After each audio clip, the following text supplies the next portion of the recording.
If you're on your computer all day, your keyboard can quietly become one of the most important parts of your setup. It's the thing you touch for hours. Emails, scripts, spreadsheets, coding, editing, shortcuts, messages, almost everything starts with the keyboard.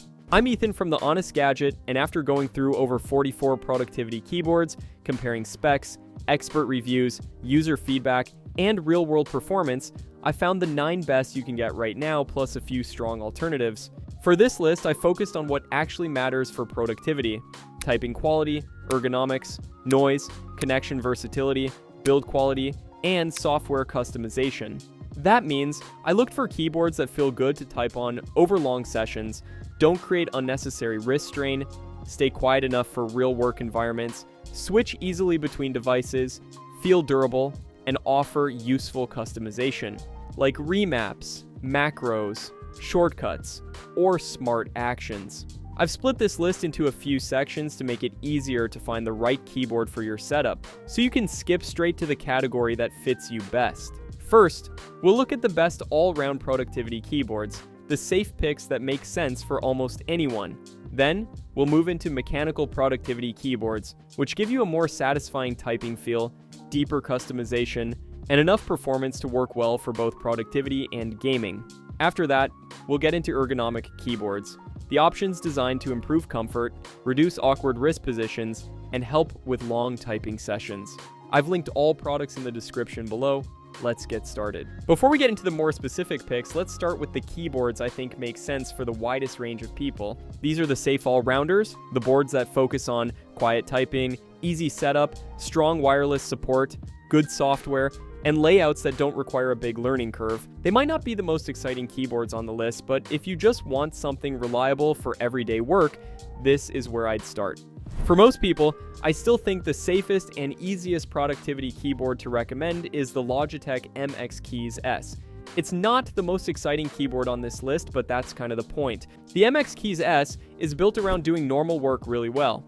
You get a full-size layout, quiet low-profile keys, smart backlighting, multi-device switching, and Logitech's options plus software for customizing keys and setting up smart actions. The typing experience is smooth, low profile, and very office friendly. The keys have that slightly dished shape that helps guide your fingers, and because it's quiet, it works well in shared spaces. The biggest advantage for me is how easy it is to live with. It works well on Windows and Mac, switches between devices easily, and doesn't ask you to learn a new layout or spend a weekend building macros before you can be productive. Sure, it's not mechanical, and it's not the most exciting option for keyboard enthusiasts. And while it is comfortable, you don't get built-in wrist support or adjustable typing angles. But as a reliable, quiet, and polished productivity keyboard for the widest range of people, I still think the MX Keys S is the one to beat. And if you do want something similar that has a more tactile typing experience, the Logitech MX Mechanical is the obvious alternative. It gives you that same clean productivity-focused design, smart backlighting, and multi-device workflow, but with low-profile mechanical switches. The trade-off is that it's louder, more expensive, and not quite as universally office-friendly as the MX Keys S. So unless you specifically want that mechanical feel, I'd still choose the MX Keys S as the better overall productivity pick for most people. For the best budget pick, I think the Keychron B6 Pro is one of the easiest recommendations right now. This is basically the keyboard I'd point to if someone wants a clean, full-size productivity setup without spending more than $50. You get an ultra-slim full-size layout, 2.4 GHz wireless, Bluetooth, wired mode, and a huge battery life of up to 1,200 hours. The big win for me is value. It gives you the basics people actually need for work: a numpad, a clean layout, multi-device flexibility, quiet low-profile typing, and software customization, all at a much lower price than premium office keyboards. The main trade-off is build and feel. It's a budget keyboard, so you shouldn't expect the same premium finish, key stability, or typing refinement as more expensive options. But for students, office setups, budget workstations, or anyone building a clean desk setup without going overboard, the B6 Pro punches way above its price. Now, if you want something more satisfying to type on, this is where mechanical productivity keyboards come in. Compared to the slim office keyboards we just covered, these boards give you a more tactile typing feel, better customization, more switch options, and a bit more personality on the desk. They're also great if you want one keyboard that can handle both work and gaming. The trade-off is that they're usually a little louder, a little more enthusiast-focused, and depending on the layout, they can take more getting used to. They also tend to cost more because you're not just paying for mechanical switches, you're often paying for things like dampening foam, gasket-style mounting, better stabilizers, and other internal design choices that improve the feel and sound. Now, if you're looking for a full-size mechanical productivity keyboard, you can't look past the Keychron K5 Max. In fact, any keyboard from the Keychron K Max series could be on my list. That's how good these boards are. I chose the K5 Max because I think it hits the best balance for most people. You get a full-size layout with a numpad, low-profile mechanical switches, tri-mode connectivity, Mac and Windows support, and proper customization for remaps, shortcuts, and macros through Keychron's software ecosystem. The low-profile design is the key difference for me. Traditional mechanical keyboards can feel great, but they're often tall and chunky, which can get tiring during long work sessions. The K5 Max gives you that more tactile mechanical typing experience, but keeps the keyboard slimmer and easier to use for everyday productivity.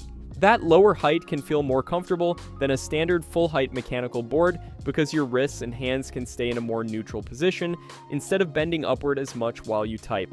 And like many other Keychron keyboards, this board is hot swappable, so you can customize the feel and sound with other compatible Gateron or Keychron low-profile mechanical switches. Now, if you prefer a more traditional full-height mechanical feel, I'd look at the Keychron K10 Max instead. And if you don't need a numpad, the Keychron K8 Max gives you a familiar TKL layout that saves desk space while still feeling like a proper productivity keyboard. But for most people wanting a full-size mechanical productivity keyboard, the K5 Max is the best balance of layout, comfort, wireless flexibility, and customization. NuPhy is another brand where I could honestly recommend a few different boards. But when it comes to compact productivity that still gives you a numpad, the NuPhy Air 96 V2 is the strongest pick. This is a 96% low-profile mechanical keyboard, so you still get most of the important productivity keys, but in a smaller footprint than a traditional full-size board. Compared to the Logitech MX Keys S, the Air 96 V2 is about 13% narrower. And compared to Keychron's K5 Max, it's about 12% narrower too, although it is slightly deeper front to back. So the real advantage here is width. That makes it ideal for people who want more mouse space, a cleaner desk, or a keyboard that feels more compact without giving up functionality. The Air 96 V2 also has a lot of power user appeal. You get low-profile mechanical switches, tri-mode connectivity, QMK with VIA support, and a layout that feels much more intentional than a basic office keyboard. The typing experience is also a big part of why I picked this keyboard. You get low-profile mechanical switches, but they still have enough travel to feel closer to a normal mechanical keyboard than an ultra-thin laptop-style board. And similar to Keychron, the Air 96 V2 is hot swappable, so you can change up the switches to your desired sound level and tactile experience. While some people will love the compact layout, it's also the main downside. The keys are packed closer together, and the navigation cluster is more compressed, so it may take some adjustment if you're used to a traditional full-size keyboard. And if you want to go even smaller and don't need a numpad, the NuPhy Air 75 V3 is another great option from the same brand. Still, for a compact mechanical productivity board that keeps the numpad, the NuPhy Air 96 V2 is my strongest pick. Next, we're getting into ergonomic productivity keyboards. This part is for people who prioritize comfort. A good ergonomic keyboard can help place your hands at a more natural angle, reduce awkward wrist positions, and make long workdays feel less fatiguing. These keyboards can help prevent or reduce symptoms of RSI, and once you get used to them, they can end up being the most productive keyboards you'll ever use. If comfort is your main priority, the Logitech ERGO K860 is still one of the safest mainstream ergonomic keyboards to recommend. It has a full-size layout with a split curve design, and that's important. See, on a standard keyboard, your hands are usually forced closer together, which can make your wrists bend inward and your forearms rotate more than they naturally want to. Over long sessions, that kind of awkward wrist angle and forearm pronation can contribute to tension in your wrists, forearms, shoulders, and neck. The ERGO K860 split shape helps place your hands at a more natural angle, so your wrists can stay straighter instead of bending toward the outside. The curved layout also helps your fingers fall into position more comfortably, while the built-in wrist rest gives your palms support during longer typing sessions. I also like that it has adjustable palm lift legs which let you change the typing angle. And on top of the ergonomic benefits, you still get a proper productivity layout with a numpad, multi-device support, and Logitech's familiar software ecosystem. So yeah, if you want one of the safest proven keyboards in the ergonomic productivity space, the ERGO K860 is one of the easiest options to recommend. Now just before I get to my next pick, I want to briefly mention the Incase Sculpt ergonomic keyboard. I know there are a lot of people who love the now discontinued Microsoft Sculpt. This Incase model is basically aimed at the same crowd who love that keyboard. It brings back that familiar Microsoft-style ergonomic design under Incase's licensing partnership with Microsoft, with a split curved layout, cushioned palm rest, compact wireless design, and a much more familiar feel than some of the more extreme ergonomic keyboards out there. So if you love the old Microsoft Sculpt style shape and feel, this is definitely worth considering. It's even got a separate number pad, just like the original. That said, I'd still give the edge to the Logitech ERGO K860 if you want the safer mainstream ergonomic pick. If you like the idea of the Logitech ERGO K860 or the Incase Sculpt ergonomic keyboard, but you want something that feels more modern and more satisfying to type on, the Kinesis mWave is one of the best options right now. It follows that familiar curved ergonomic design so your hands and wrists can sit at a more natural angle instead of being forced completely straight across a flat keyboard. The biggest difference though is the typing feel. Instead of using typical membrane or scissor style keys, the mWave uses silent low-profile mechanical switches, which is still pretty uncommon in this ergonomic keyboard space. That gives it a more responsive and satisfying feel than most office-style ergonomic keyboards, while still keeping it practical for productivity, shared workspaces, and long typing sessions. You also get browser-based customization through Kinesis Click, so you can remap keys and adjust your layout without needing complicated firmware tools or heavy software. For me, that makes the mWave a really nice middle ground. It's more ergonomic than a normal keyboard, more satisfying to type on than most membrane ergonomic boards, but not as extreme or difficult to adjust to as the premium, fully split keyboards. The main trade-off is that it doesn't have a dedicated numpad, but if you're okay with that, the mWave gives you a really strong mix of comfort, typing quality, and customization in a design that still feels approachable. When it comes to the pinnacle of office ergonomics, the Kinesis Advantage 360 Professional has stood on top for a while now. This is not a keyboard for casual curiosity. It's for someone who's willing to spend around $500 and commit to a journey in productivity, and I'll explain why. See, this is a true split ergonomic keyboard. You can place the left and right halves wherever they feel most natural. But there are also several features which improve hand position, comfort, and productivity once you get used to it. First, you have the contoured keywheel design. Instead of placing all the keys on a flat surface, the Advantage 360 cups the keys around your fingers, which can reduce how far your fingers need to stretch while typing. Then, you have the thumb clusters, which move common actions like space, backspace, and enter away from your weaker pinkies and onto your stronger thumbs. Lastly, you have adjustable tenting, which raises the thumb side of each half and helps reduce forearm pronation by encouraging a more natural handshake style position. You also get mechanical switches here for a more tactile or quiet linear feel depending on which one you get. The Pro version also adds Bluetooth wireless linking, white backlighting, and more advanced customization through Click, Kinesis' real-time web-based programming tool that lets you remap keys, build layers, create macros, add tap and hold actions, and customize the keyboard around your workflow. The trade-offs are real. It's expensive, it has a learning curve, it doesn't have a normal dedicated numpad, and it's not hot swappable because of the curved keywell design.